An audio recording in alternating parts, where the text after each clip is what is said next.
This is chapter one, part two. Let's continue on talking about sort of mass killers, the different types of mass killers, and then speaking also about motivation.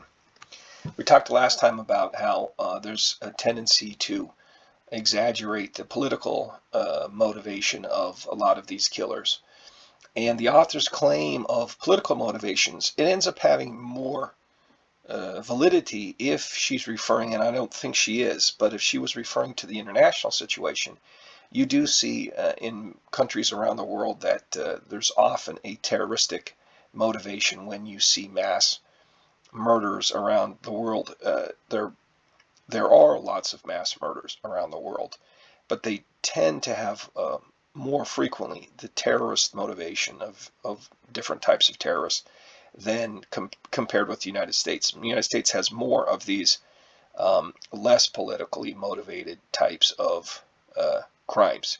So, so it's true. It's true if they take a global focus, you do see a higher percentage which have these sort of terroristic sort of motivations. Um, in addition to schools, restaurants. So one of the types, of course, of shooters is school shooters, but you have uh, a lot of the other public places where these killings occur are places like restaurants, nightclubs, stores, malls, community events, concerts.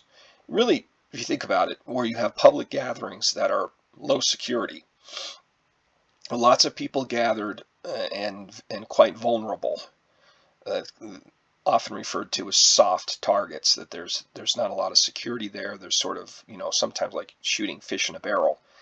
Those are the sorts of places that these killers target because they're interested in many easy victims, and so these sorts of places offer those opportunities. Now, the terms domestic terrorists and violent extremists are sometimes, I should say, sometimes used, but this refers to a subtype of killer. This is returning to my earlier point. Most mass killers, at least in the American context, are not politically motivated. Again, the frequent use of the term domestic terrorist or violent extremist is again sometimes is spinning these events to give them more of a political nature than they commonly have. Uh, a workplace rampage killer is typically an ex-employee with a grudge against coworkers. So, workplace rampage killer is a fairly common subtype of crime. And again, here the grudge is against the workplace. It may be specific employees, it could be management, it could be bosses, but it can also be generalized where it's not just certain individuals, but kind of the group, the workplace. You see that with a lot of these killers is that they'll kill people that they don't even necessarily have a personal grudge with. They're taking it out against the place, the school, the workplace, etc. The author omits family and gang-related killings, as I was mentioning before, which are I should say more common. I've got a couple of typos in these PowerPoint slides. More common than these other killings. We will often include them again when it's sort of applicable. So these sorts of killings are very common and often not included. And when you see much higher numbers of total mass killings across the country, you can look at the total numbers of the statistics, and sometimes this set of statistics has much higher numbers than this other set of statistics. And very often the reason for that is that these family killings or gang-related killings are being added in to these more stereotypical public shootings, these high-profile, media attention getting sort of events or mass killings.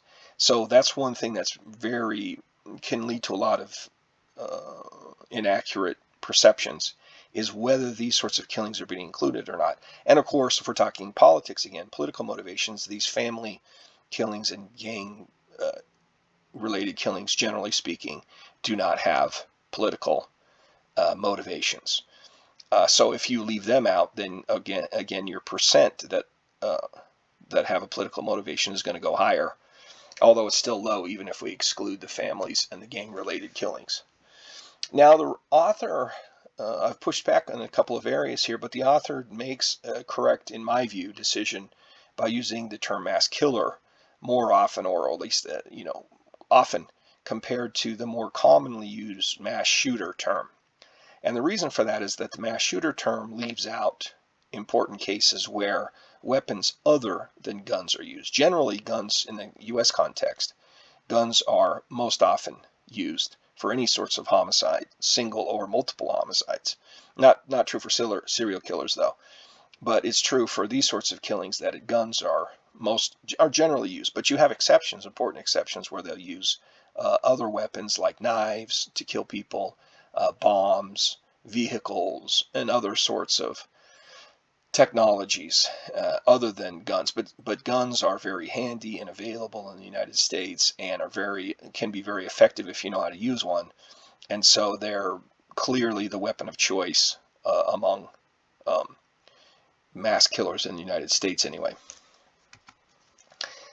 There's evidence of a copycat effect. This is clearly the case where knowledge, if you're someone who's predisposed to commit violence, if you're motivated and interested in committing acts of mass violence, well, knowledge of recent killings tends to inspire new killings.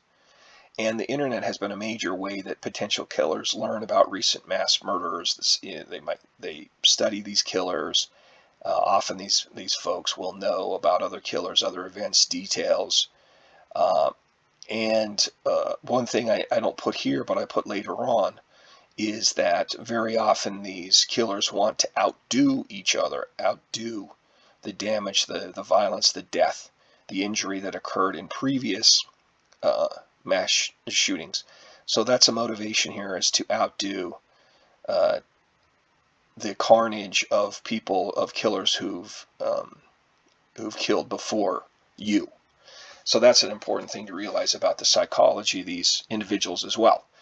Now, that more than half of these killers, the majority, plan to die after their murders, either by committing suicide themselves, by provoking police officers to kill them, which is referred to as suicide by cop.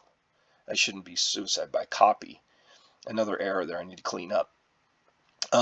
Or they don't care what happens after. So if they don't actively plan to kill themselves and don't kill themselves, very often it's strange. These killers plan the crime very carefully, but don't plan what to do afterwards. So they just might hang out and easily get caught by law enforcement, or wander around, or maybe they might take a very lame, half-hearted attempt to even escape, and they're generally caught. So they don't, again, psychologically, they see these mass killings as end events, that they don't really see life beyond the crime, either because they're going to kill themselves, or because they just don't care, or not thinking beyond this big, huge event, right? That's kind of shows an insight to their psychology. And so many indeed fail to plan any sort of escape. Now, a couple of statistics about trends. The author covers trends, so I want to sort of update and expand and hopefully sort of improve on what she's offered in terms of data showing trends. You can see here, I've just collected various sources of data. You can see that indeed there have been more incidents where 4 or more people were killed or injured between 2014 and 2023 in the United States. In 2014, 273, bouncing around year to year, but you can see the past few years jumping up quite a bit to over 600, well over 600 incidents per year. Now, this is an example. You see these lots of events. That's like, nowadays it's about a couple of these incidents per day in the United States. When you're getting over 600, that's very roughly speaking, over 2 crimes on average per day. You'll see a lot lower numbers in some other statistics. The reason why these are so high here is that they're including any violent episode with 4 or more people who are killed or injured. That's a low threshold, because you can have 4 injured people and no killings, and they're including these family killings, these family attacks, these gang shootings, these gang crimes with multiple victims. So that really boosts your numbers. But again, a lot of times people don't realize what we're talking about here. We're talking about any context where you have four people injured or more or worse. And that's going to include a lot of family and gang kinds of attacks. So I'll try to clarify wherever I can about what they're including, what they're not including. Now you see here, was pulled from a public health, sort of a medical journal, again showing trends. We do clearly see more events, more incidents of this over the past decade plus. You can see the black diamonds there are the number of people injured. The light gray is the number of incidents, and there we see the incidents going from, say, 200 up to 450 in more recent years, and deaths, the darker gray, also going up. So this is again including a broad category where we're seeing 500 incidents per year, and going significantly higher than that in recent years. So they're including all different kinds, a very broad net of what types of crimes are included. So this is going to include the gangs, include the families, as well as the stereotypical crimes that we're thinking of. Okay, here's another one, I believe taken from the same research article, that breaks it up into the victims are what the age of the victims are. So you can see at the bottom there with that light gray diamond, that's children, and then in the darker gray squares, that's going to be teenagers, and then the black circles are going to be adults. And you can see that the major trend is adult victims, not school crimes. School crimes have risen, where children are targeted, but that's a much slower, you don't really see it among kids, you see it among teenagers, a slight increase over the past decade plus. But where you see real dramatic increases has been these adult attacks. So again, the dynamic increase has been with adult attacks against adults, not the school, not the high school or middle school, or definitely not elementary school attacks, which are not common at all. So again, the takeaway here, adult type incidents have been growing. So long story short, what are those graphs showing us? They're showing us an increase in incidents and injuries and deaths, especially of adults, over the past decade plus. And one explanation that has been given for why do we see an increase in these has been increased availability of guns generally in American society. And of course, that's one of the central themes of this class, is sort of looking at the gun side of the issue, the mass shooting side of the issue, and seeing how much those two things go together.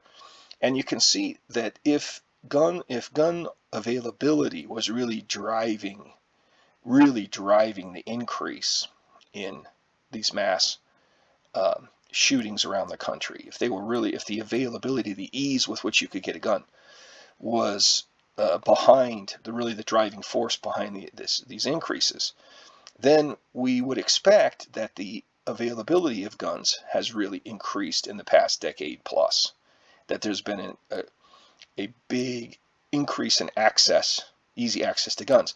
And the data indicate that that's simply not the case.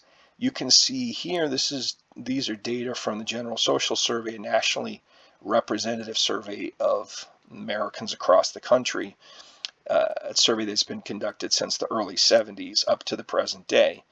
And you can see that the red line is the percent of households who have a gun, who have at least one gun. And you can see that number has drifted down over the past 50 plus years. That number has drifted down, and then say the past 20 years, or past decade plus, when we've seen an increase in the number of these mass shootings, that is bounced around year to year, but it's been basically flat at a low level. And of course, the shootings nowadays are much more common than they would have been in the 70s or the 80s. So the trend in gun ownership is not moving in the right direction to be behind the big increase in the number of mass shootings. The gun ownership has basically been flat at the same time that the mass shootings has been growing rapidly. So there hasn't, in other words, there hasn't been an increase in availability. And we're measuring availability in terms of, do you have any guns in your house? Now you might say, well, this doesn't seem right. Maybe this data is wrong, because I've seen other data that show that the number of guns in the country is going up. It's continued to grow over the years. And that is true. We do have, as much as currently perhaps 400 million total guns in the United States, more guns than there are Americans in the United States. But the reason, so you say, well, this sounds contradictory. What's going on here? What's happening is that you have fewer households, fewer homes, fewer apartments that have guns, a lower percentage of them. So fewer people have access to guns. But the people who have access to guns don't have 1 or 2 guns in their apartment or their home. They have 5, they have 6, they have 7, they have 8. And so that's where the increase is that fewer households have guns, but those that do have a significantly bigger collection of guns than they used to. In the past, they'd have 3, now they have 6. They've gotten a wider variety of guns. Before they had this kind of gun, that type of gun, and now they got an additional kind of gun. And so, but the availability has not gone up, because all you need available to you to go out and commit a crime is 1 gun. And you might say, well, doesn't the type of gun depend a lot? Well, it depends. Some guns are going to sort of facilitate your crime more so than others, but most people, really, the types of guns they own now would serve to any one of those guns that they have would serve to kill a lot of people, whether it's a handgun or it's a rifle. It's if they have an AR-15 style rifle, or have a pump shotgun or something like that. There certainly could kill and injure quite a few people with any of these sort of guns that people commonly own nowadays. So all you need is 1. And so, yes, it is true that if you've got a more variety of guns, and you have guns that are a little more capable of doing more damage, like an AR-15, that certainly could contribute. I think where it's most likely to contribute to the mass shooting problem is how many people, the total body count of a single event. If your guns has more rounds available, easily available, you have higher caliber magazines. If it's a most of these guns are semi-automatic, whether handguns or rifles these days, and so it's a lot of times they're gonna generally be semi-automatic, whatever the type of gun they are.